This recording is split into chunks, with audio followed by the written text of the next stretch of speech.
Good afternoon and welcome to Solent Sports News with me, Jack Stevens. FIFA President Gianni Infantino has reacted to comments from Sully Montari, who claim that FIFA turned a blind eye to racism. This comes after the Pescara player was suspended for walking off the pitch against Calgary after receiving racial abuse. Infantino has vowed to fight against idiots who perpetrate racism, but many feel that hosting the World Cup in Russia is going against these claims, considering the social problems in the country. Chelsea took a major step towards their Premier League title after beating Middlesbrough 3-0, condemning them to relegation back to the Championship at the first time of asking after their return to the Premier League. Chelsea now need 2 points from their remaining 3 games to win the title. In a more local story, Team Solent have lost 2 finals this season to rival Sholing, but Solent fullback Lewis Pitts feels they can still take a lot of pride in their performances. Disappointing. Obviously finished the season with no silverware, but I think at the end of the day we've got to take a lot from this season. We got to last 16 of the Vars, which was massive for us, and although I feel like we played better in the first half and deserved to go in at half-time winning, obviously different circumstances led to us obviously losing the game, but loads of positives to take from this season and moving on to the next one. To cricket now. An impressive performance against Ireland. England captain Owen Morgan isn't sure Johnny Bairstow quite did enough to earn a starting spot in the Champions Trophy.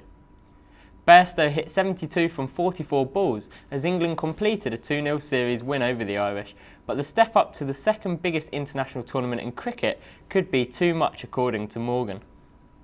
In boxing, Nicola Adams has announced her second professional fight as she takes on Mexico's Marian Salazar in Leeds this Saturday.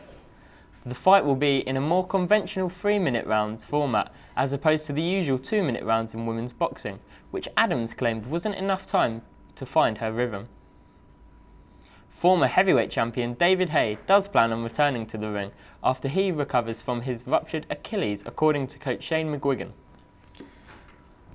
Solent Kestrel is going to this year's varsity match against Bournemouth with only half of the first team squad available. Despite being low on first team players, the Kestrels will be hoping to recreate last year's performance and win in Bournemouth.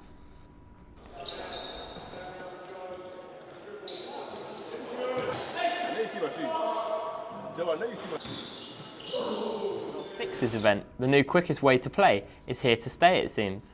The inaugural event was a huge success according to European Tour Chief Executive Keith Pelly. Featuring shot clocks, mascots and even pyrotechnics, it was many touches that you wouldn't expect from your average golfing experience. After calling Maria Sharapova a cheat, Eugene Bouchard then went on to beat the Russian over 3 sets in the second round of the Madrid Open. Sharapova had the chance to respond to the comments, but remained tight-lipped in the post-match press conference, saying she prefers to do her talking on the court. It's not the way I go about my job, and I never really have. I've been in the public eye since I was a very young girl, and I've heard a lot of things, if everything affects you on and off the court, I think that would be a really challenging position to be in. And yeah, it's not the way I think. My tennis speaks for itself, and that's what I focus on. Chris Froome's training for the Tour de France took an unexpected twist this morning. After being knocked off his bike, he took to Twitter to give his view on what happened, claiming he was rammed off onto the pavement by an impatient driver. Thanks for joining me, and we'll be back at 3:30 giving you the final roundup of today's events, as well as the full interview with Solent player Lewis Pitts.